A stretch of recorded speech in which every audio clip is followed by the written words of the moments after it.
Are you a fan of VUDU? Well, you're not a fan of VUDU anymore. If you are, you're actually a fan of Fandango. So VUDU has been changed over, rebranded through mergers, acquisitions, business relationships, and whatnot.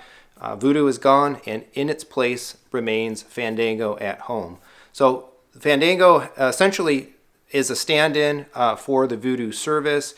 The apps and everything transitioned from being VUDU branded to being Fandango branded. And I think it's worth taking a look at the service to see how is it working, particularly on Apple TV. How is it streaming? How does the app look? Did they make any changes to it? Is it improved in any way? What's the streaming quality? What's the overall quality, fidelity, and details about content, movies, and so on that are being delivered via Fandango at Home? So that's what this video is going to be focused on. While I generally have a preference to building my library and consuming content with iTunes and Kaleidoscape, historically speaking, I have been a longtime fan and occasional user of VUDU. I appreciated the competition. I'm glad that it didn't go away wholesale. iTunes, Amazon, and others where they're actually selling you content and you're able to build a digital library that you would access via streaming. I think competition is good.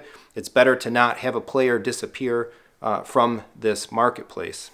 Historically, I think VUDU has not delivered the level of features and quality and whatnot that I have seen as I've done streaming comparisons to iTunes and other platforms. So I would look forward. Hopefully we'll see what happens with a rebranding, potentially some new management, some new ownership, some changes on both the business side and potentially the engineering side.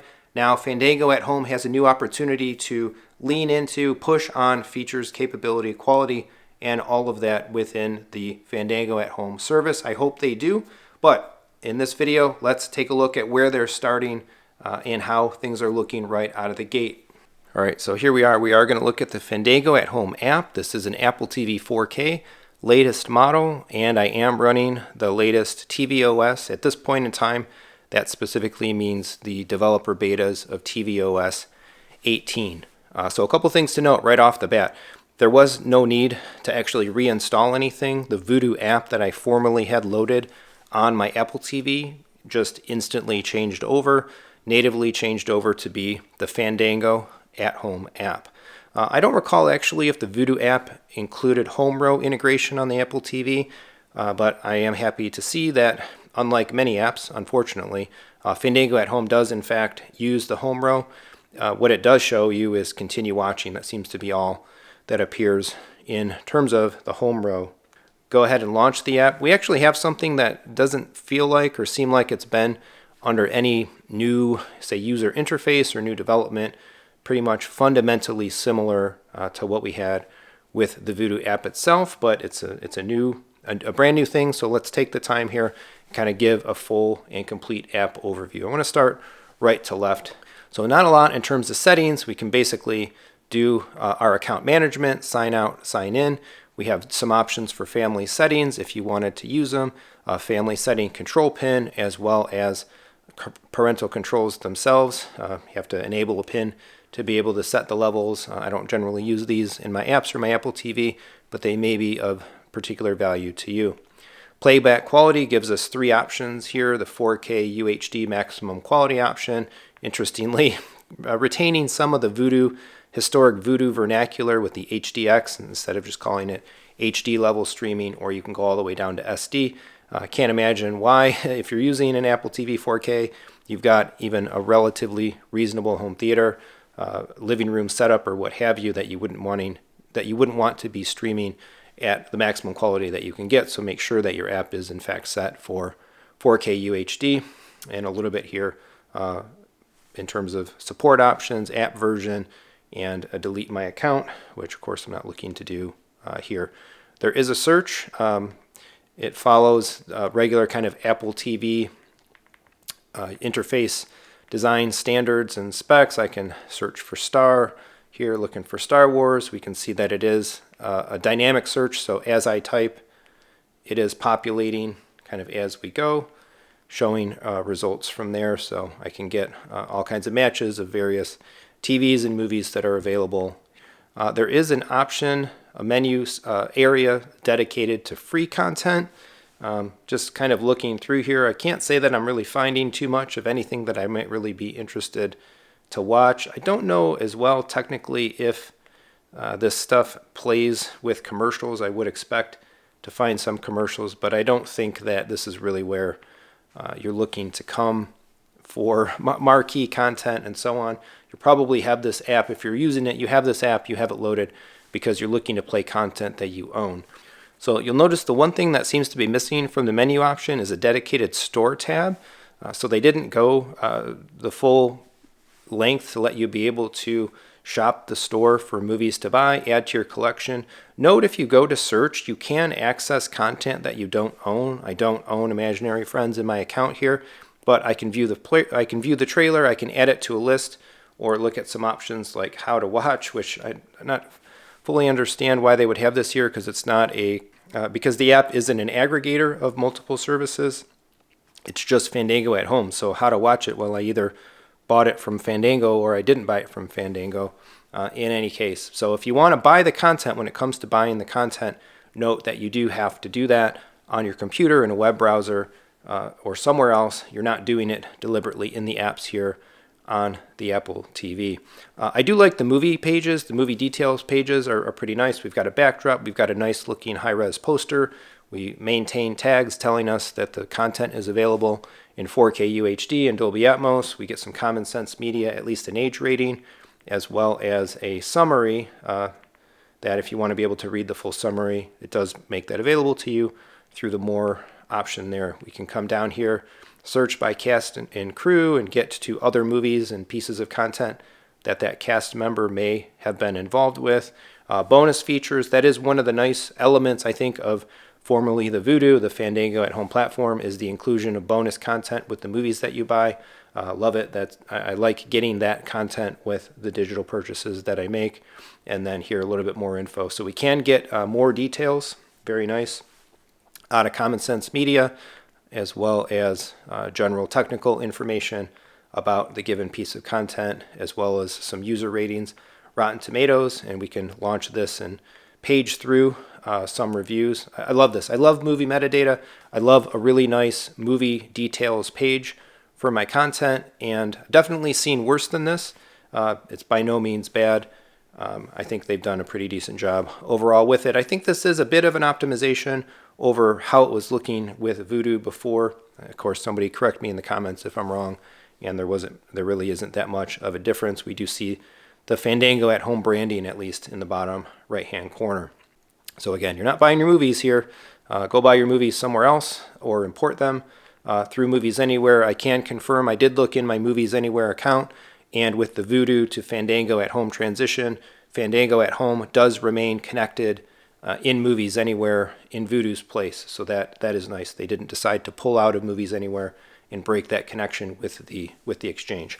So the main section, I think, the main element that anybody using this as a movie watching platform, as a movie watching service is going to be looking for is the My Library section. We have a continue watching area, and if I go ahead and launch something from here, I love this. I like these options. Rather than just jumping into the movie, we can choose to resume or start over. We see the movie poster there.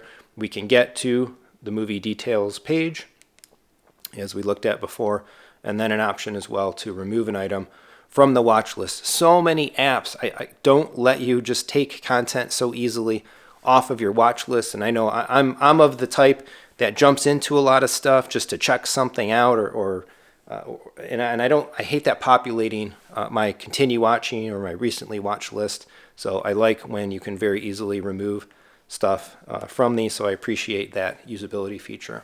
One of the other really cool features that they added, and Apple, if you're watching, Apple iTunes, the TV app really needs to steal this feature, is the ability to do a custom list. Very cool. So you can make lists as you see fit. You can name them as you see fit and put your own movies that you own into them. So just for demonstration here, I have a movie list called Star Wars. I have all the Star Wars films in it. I can reorder the list, which is also fantastic. So I can grab a movie and I can move it around in the structure, basically wherever it's supposed to be. If I want to organize my stuff alphabetically, if I want to organize my stuff by story, by release year, make 2 different lists for the Marvel Cinematic Universe and have one of them be movie release order and have one of them be chronological order. Love this feature. I can change the list, or basically in terms of editing its name, or go ahead and delete it if I don't want it anymore. More digital movie library services, all digital library movie services, in my opinion, need a list feature. So very happy to see that here. And I can confirm that essentially this information also ported over in the VUDU to Fandango at Home transition. So I didn't make the Star Wars list in the Fandango app. That existed formerly from my VUDU app, and it carried over.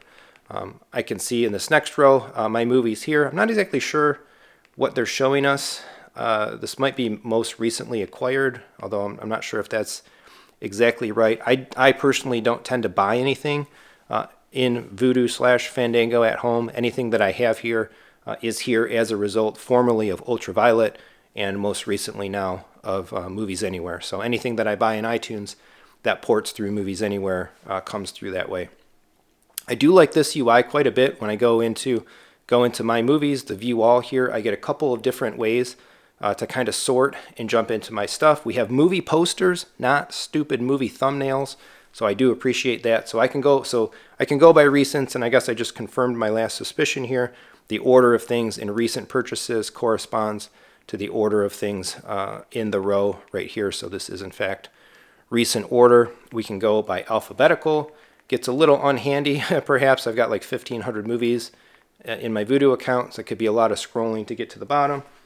Thankfully, this is the Apple TV, and I can access fast scrolling by virtue of using the Siri remote and zipping through my content that way.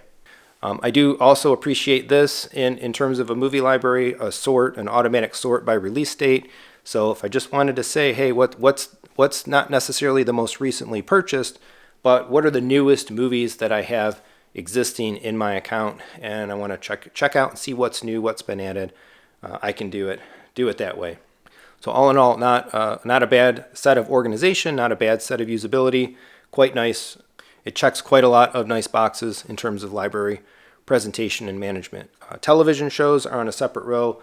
I don't really have a whole lot to show in terms of television shows. I haven't really bought much in the way there, but if we want to take a look at what does the TV interface look like, so to speak, it has a very similar aesthetic to the movie presentation, some mentions of bundling, and I can see the shows here by specific season. I can go over to specific episodes and play or watch them, look at the episode summaries, and all of that. So cool here as well. We can see there's like 38 episodes in season 4 of The Walking Dead. That means that it's not just the television episodes, but they do in fact have special features related to episodic content as well. If we look at the bundle, this is the series bundle for The Walking Dead. Again, you can't buy any of this, can't specifically buy it in the app, but you'd be able to shop all this stuff, the individual items and the bundles on the web page. Now, so you might be wondering, well, how's the quality? Has the quality changed? Has it gotten any better under the Fandango banner than it has been under the VUDU banner? And I have to say that the quality is pretty good. I feel like I'm getting consistently better video bit rates than before. Let's say that in general, the experience of watching stuff on VUDU was below the tier, certainly of iTunes, generally speaking, below the tier of Apple TV Plus, even below the tier often of like Disney Plus and some of the other services. So I'm going to go ahead and launch Guardians of the Galaxy Volume 3. I'm going to have to blur out some of the stuff, but I am using the secret developer Apple TV debug menu here to be able to get that yellow text in the upper left-hand corner.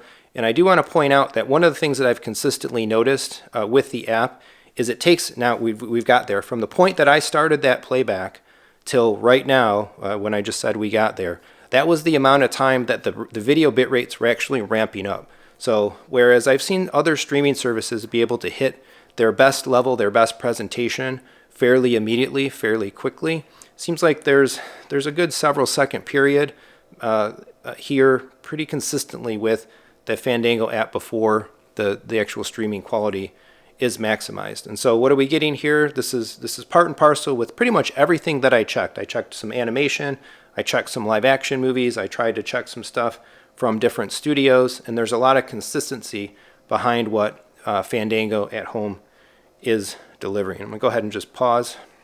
Right here, we'll take the blur away. And what we're looking at, video codec QD-H1, Dolby Vision 5. That's pretty standard across most services providing content on the Apple TV.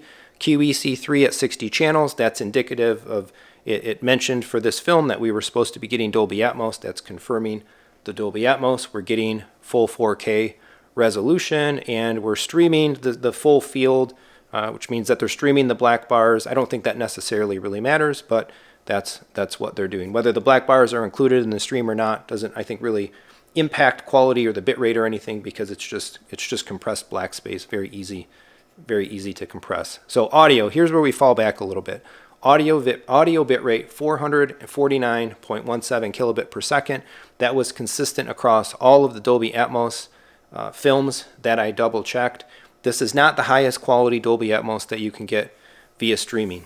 Disney Plus, iTunes, and others will deliver streaming-based Dolby Atmos at 770 kilobit. So almost 50% more, or more than 50% more bit rate from other services versus Fandango. I really wish they would have upped this number, at least to have matched the potential audio quality of the other services. Video bit rates, though, I feel are consistently stronger here than they may have been around a variety of content from VUDU in the past. So indicated bitrate peak for video is 27.12, pretty solid. Average 13.85. So we're looking at about, again, 27 peak, 14 average. I would really like to see more like 27 average and well into the 30s or 40-ish on the peak. So they could be doubling the bitrate very easily here, I think, for what is achievable and what you can often see from other services, again, like iTunes and Apple TV Plus. I do feel like in the past I've found much worse numbers from VUDU, and interestingly, again, I tried a bunch of films. Here, we'll do Fast X here. We'll just resume. Again, we're going to blur out the played video, but we can see this one actually picked up kind of right away. 25.1, average 13.3, and we've got that same 449 audio. But most of the time it takes a little bit of time to ramp up, and these are the levels that are pretty consistently being delivered by the Fandango at Home streaming service. So there you go, a comprehensive look at the app, the quality, the basics of the service, and so on, of the new VUDU, the new Fandango at Home streaming platform. I know VUDU had a lot of fans, Fandango had a lot of fans out there, because not everybody wants to be in the Apple ecosystem, and if you're looking for a digital library management collection building service to stream your content and you don't want to support Apple, VUDU had been the go-to for a lot of folks. Hopefully Fandango here is able to fill that need for you if you were in that bucket of folks, again, that wasn't a big fan of the Apple ecosystem. Hopefully this is a service that gets well established, it gets well invested in, and comes going forward with delivering on all the content, delivering on new features, capabilities, and actually gets some engineering and development and marketing effort, muscle, and dollars put into it. I think competition in the space is really great, and who's to say that maybe at some point in time they don't go ahead and decide to really push on bit rates, push on quality, and see where they're able to take the service. We need some competitors to Sony Bravia Core, and we'll see who's next to step up to the plate for some high quality, much more higher quality streaming provided video and movie content. So this was the experience again on an Apple TV 4K. If you're using the Fandango app on a built-in, say, television app platform or Roku or another device, maybe that experience is slightly different, possibly slightly enhanced as well. Sound off in the comments and let me know. Are you an ex-VUDU, now a Fandango at Home user? Are you continuing to support them? Have you built a library there and you're looking to stick with it? The transition seemed to have come off without any troubles or concerns, so that's a good first step, I think. But leave some comments and let me know if you're sticking with these folks, if and what you want out of Fandango at Home going forward. What do you want to see? What do you want to see them do? If you're looking for more information, comparing streaming services, streaming technicals, and all that, I have a bunch of videos here on the channel. This is a regular type of topic that I like checking in on, following the state of the industry and what all these different service providers are doing. If you'd like to help support the channel, hey, I got a whole bunch of affiliate options down below. I do consulting sessions if you need some help kind of optimizing or speccing out your home theater. If you want to step up from streaming, you want to buy a Kaleidoscape, I'm an authorized, certified Kaleidoscape dealer, as well as being able to provide you with a variety of home theater and AV brands, makes, and models myself, or working through a variety of my business partners. A bunch of links down in the description. Check them out. If you're shopping with mainstays like Amazon, Target, Best Buy, Newegg, I have affiliate links for all that stuff down there as well. If you really liked this video, it helped you out, leave a super thanks, leave a PayPal, leave a Venmo tip, become a channel member, whatever you like, I appreciate all of it. Otherwise, please do that regular YouTube stuff, like, subscribe, hit the bell, share the video, leave a comment, let's discuss, and come on back for more home theater discussion and fun. Thanks.